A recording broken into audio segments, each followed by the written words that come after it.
Hey, it's Pastor Mike. Before we get started with today's episode, I want to encourage you to check out our other Time of Grace podcasts, like the podcast Little Things with Albee, Swenson. If you don't know Amber, she is smart, she's witty, she's insightful, she's honest, she's blunt, she's comforting, she's amazing. You're going to love her. So just search for Little Things wherever you listen to your favorite podcasts. And now on to today's episode.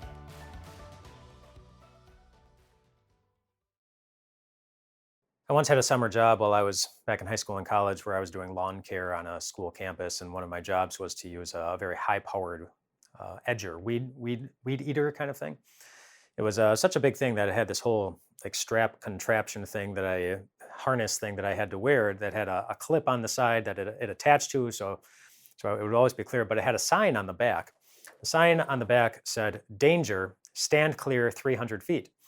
But by the time I ended up wearing this, it had been worn so many times that the D on the word danger had been like rubbed off or scratched off or faded in the sun or something. So instead of saying danger, stand clear 300 feet, it said anger, stand clear 300 feet, giving anyone walking by the impression that you were observing a very angry person and you want to stand clear of them.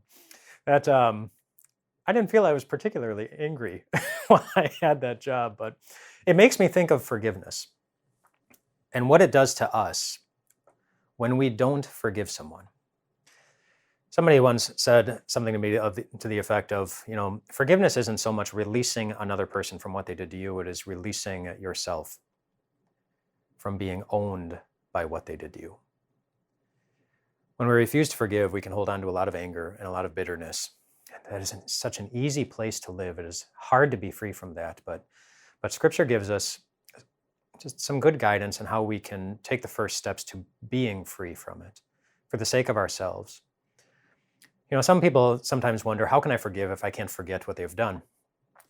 They have this idea that you're supposed to be able to forget what they did, and then once you can forget it, then you can live like it never happened. But that's not how the Bible talks about forgiveness. Just think about one of the greatest examples of forgiveness in the Bible, Genesis chapter 50, Joseph.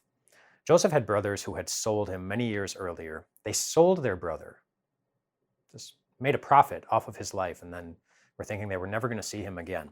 And then they meet up later on in life. They come back together while Joseph is in a very high position in the nation of Egypt, saving many lives, doing a lot of great things, and his brothers walk in and they reconnect, and then they bring the whole family to Egypt to live there until a worldwide famine is all done. And Joseph's father dies, and then the brothers, after he dies, they're a little bit nervous that now Joseph is going to let him have it, because he must be holding on to a grudge for what we did. And this is what happened. Because when Joseph's brothers saw that their father was dead, they said, "What if Joseph holds a grudge against us and pays us back for all the wrongs we did to him?" So they sent word to Joseph saying, "Your father left these instructions before he died. This is what you're to say to Joseph. I ask you to forgive your brothers the sins and the wrongs they committed in treating you so badly. Now please forgive the sins of the servants of the God of your father." Which, it seems they made up that message, but they sent it anyway. When their message came to him, to Joseph, Joseph wept. His brothers then came and threw themselves down before him. "We are your slaves," they said, but Joseph said to them, "Don't be afraid. Am I in the place of God? You intended to harm me, but God intended it for good, to accomplish what is now being done, the saving of many lives. So then don't be afraid. I will provide for you and your children." And then he reassured them and spoke kindly to them. One thing you notice about Joseph is that he didn't forget. "You intended to harm me," he said. And they did. They intended that they would never see their brother again. They intended to sell their brother, and they followed through with it. They intended to hurt him, and they didn't even think about the impact it would have on their father or their mother or anybody else. They intended harm, and Joseph did not forget. How could he? But in addition to not forgetting something, he also chose to remember something. He said, "Well, you intended this for harm." The next two words are really significant. But God. But God was bigger than it. But God did not allow their awful motives and their awful actions to undo any of the great plans that he had for Joseph.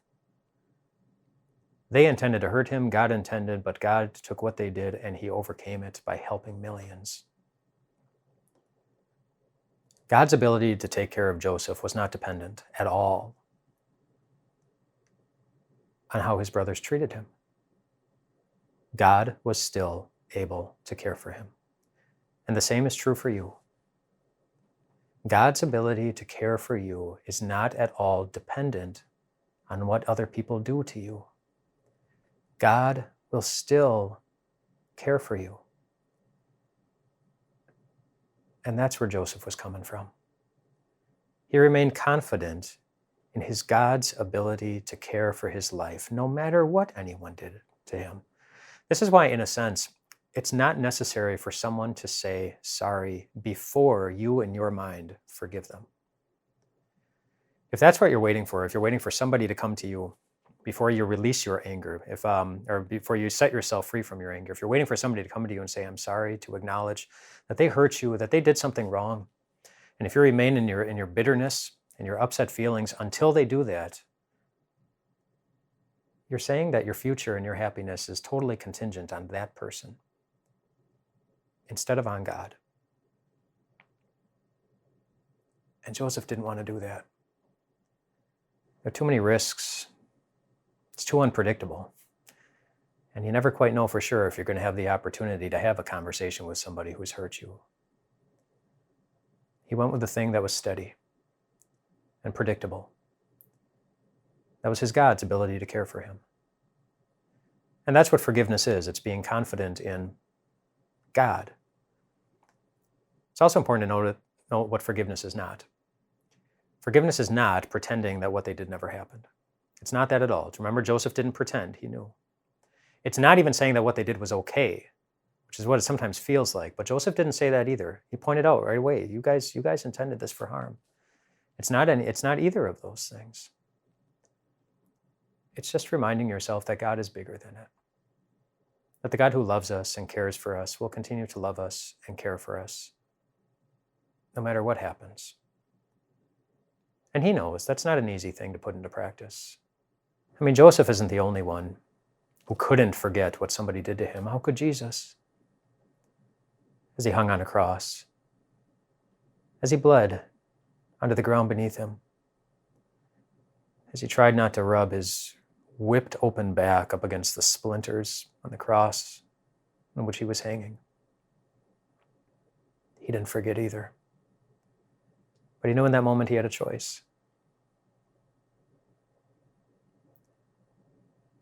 And he chose to put his life into the hands of his Father in heaven and to follow the guidance that he had given him, to forgive, to love, to sacrifice, believing it was the better thing. And you know, it was. Not for him, but for us. We have peace.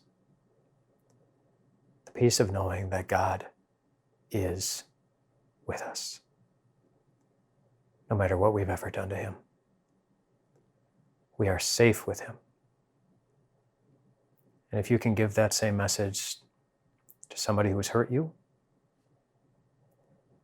they'll be far less likely to hurt you again.